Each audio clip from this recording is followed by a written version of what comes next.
আমার কিচ্ছু হবে না, তুমি শক্ত হও, আমার কিচ্ছু হবে না। দেখো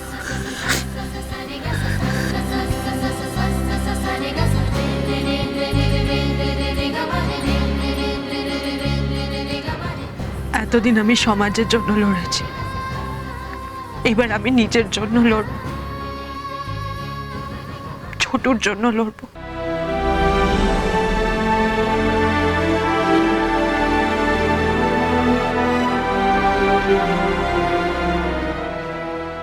যদি পাশে থাকো, হাতে হাত রাখো, সব পাবো ভরসা দিলে, থেকে যাব তোমায় আমায় মিলে, থেকে তুমি চিন্তা করো না, যাব আমি তো আছি, তোমার উশসী সব সামলে নেবে। আমায় মিলে।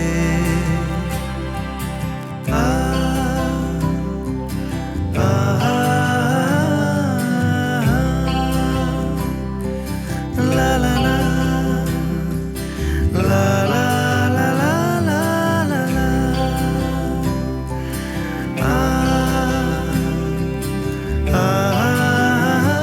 বলো তো, এরা কারা? এটা তুমি আর এটা আমি।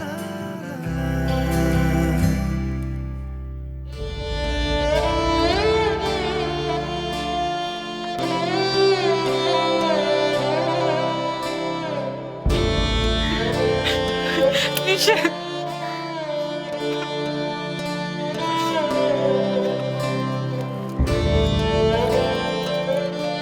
হ্যাঁ গো, চোখটা খোলো। কি গো, শুনছো? কি গো, তোমার বড় ছেলেকে ধরে নিয়ে যাচ্ছে, এখনো চোখ বন্ধ করে থাকবে তুমি? কি গো, শুনতে পাচ্ছ?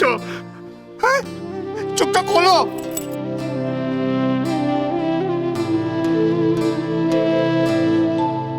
নিষেধ, নিষেধ।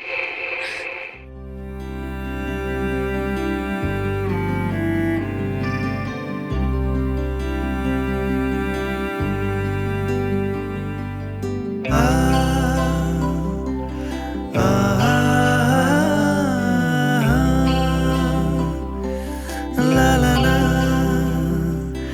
la la la la la la la la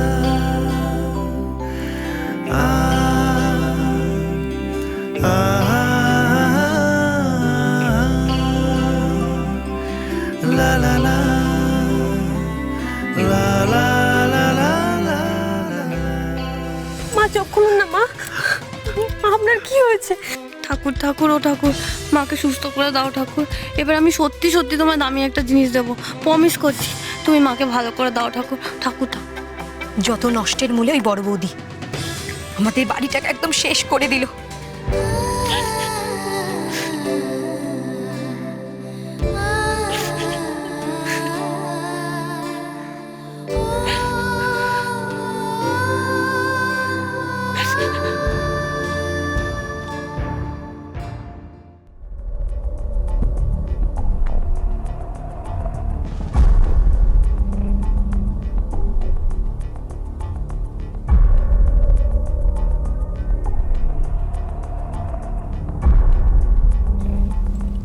আচ্ছা ডাক্তার দিদি, ও এখনো জ্ঞানটা কেন ফিরছে না বলুন তো? কি মানে গুরুতর কিছু হলো কি? আমি আপনার মনের অবস্থাটা বুঝতে পারছি, আপনি অত টেনশন করবেন না। বয়সটা তো হয়েছে, তাই রিভাইভ করতে একটু সময় লাগছে। আসলে সাডেন শক থেকেই উনি সেন্সলেস হয়ে গেছিলেন। তাছাড়া ক্রনিক হাঁপানির টানটাও তো আছে। এই অবস্থায় টানটা কিন্তু আরো বাড়বে। নিঃশ্বাসের কষ্টটা বেশি হলে কিন্তু বিপদের আশঙ্কা আছে। তা ওনাকে কিন্তু একেবারে টেনশন ফ্রি রাখতে হবে। আমি প্রেসক্রিপশন লিখে দিয়ে যাচ্ছি।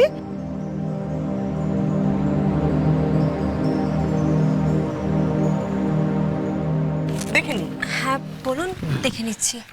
এই যে এই ওষুধটা দেখছেন, এটা খাবার আগে 2টো করে, আর এটা দিনে একবার যখন খুশি, সকালবেলার দিকে হলেই ভালো হয়। আর এই ওষুধটা যদি বুকের ব্যথাটা বাড়ে তাহলে একবার খেতে পারে, আর 24 ঘন্টা পরে আমাকে একটা রিপোর্ট করবেন, কেমন? আচ্ছা। মা এমনিতে এই বাড়িতে পুলিশ আসা পছন্দ করেন না, তার উপর ওনার বড় ছেলেকে অ্যারেস্ট করে নিয়ে যাওয়া হয়েছে মিস্টার ঘটক।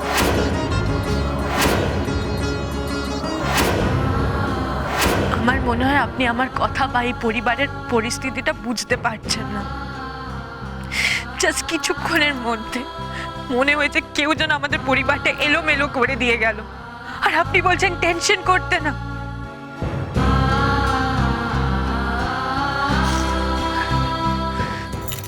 সেটা কি আমি জানি না মিস্টার ঘটক?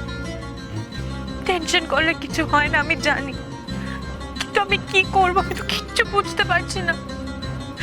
মা অসুস্থ হয়ে পড়েছেন, একজন মা কিনা তার ছেলেকে অ্যারেস্ট হয়ে যেতে দেখে তার মনের উপর কি চাপটা পড়ে আপনি সেটা বুঝতে পারছেন না? আপনি বুঝতে পারছেন না মিস্টার ঘটক। দিদিভাই, মা ঠিক হয়ে যাবেন তো? হ্যাঁ, আমাদের না খুব চিন্তা হচ্ছে, সেই যে চোখ বুঝেছেন আর চোখ খোলার নামই নিচ্ছেন না। আপনারা সকলে মিলে এভাবে ভেঙে পড়েন যদি, তাহলে কি হবে বলুন তো? উনি তো আপনার শাশুড়ি। হ্যাঁ, শুনুন, মন হলো গিয়ে আসল ব্যাপার। ওনার মনের উপর আচমকা চাপটা পড়েই এই ব্রেকডাউনটা হয়েছে। আপনারা সকলে মিলে ওনাকে ভালো করে তুলুন, আপনজনেরা পাশে থাকলেই সব ঠিক হয়ে যাবে। তাহলে তো কোনো অসুবিধাই নেই, সব দায়িত্ব আমি আমার না মানে আমরা সবাই মিলে দায়িত্ব নিয়ে নেবো, কোনো অসুবিধা নেই। তা ওনার বড় ছেলে কোথায়?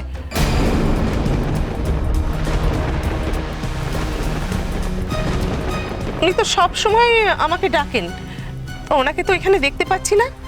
উনি কি বাড়িতে নেই? ওনার মিসেসকেও তো দেখছি না, ওনারা কি বাড়িতে নেই নাকি? বদ্দি বাড়ি আছে, বদ্দা নেই। তাই বলুন, নিশীথ বাবুকে দেখছি না, কাজে বেরিয়েছেন বুঝি? না, কাজে যাননি।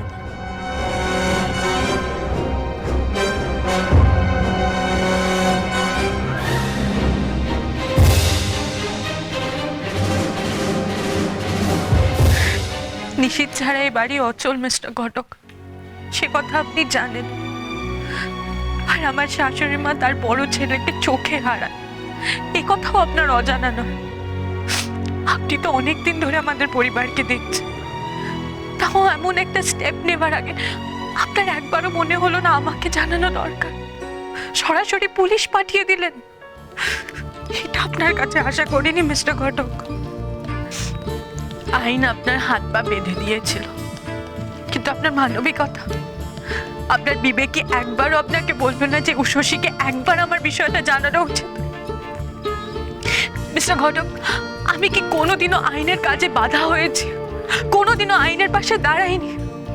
নিশীথ আমার স্বামী, ও কি করতে পারে না পারে সেটা আমার যে ভালো কে জানবে? তা ঠিক, আপনিও তো নিশীথকে চিনতেন। আপনার কি মনে হয় নিশীথ ছোটুকে পাচার করার মতন অপরাধ করতে পারে? মানুষ চিনতে আপনার কি করে ভুল হলো মিস্টার ঘটক?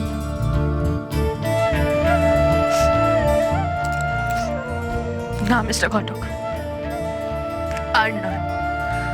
যা ঘটে গেছে তারপর আপনার কাছে আর আমি কিচ্ছু আশা করি না। যা করার এবার আমি নিজে করব।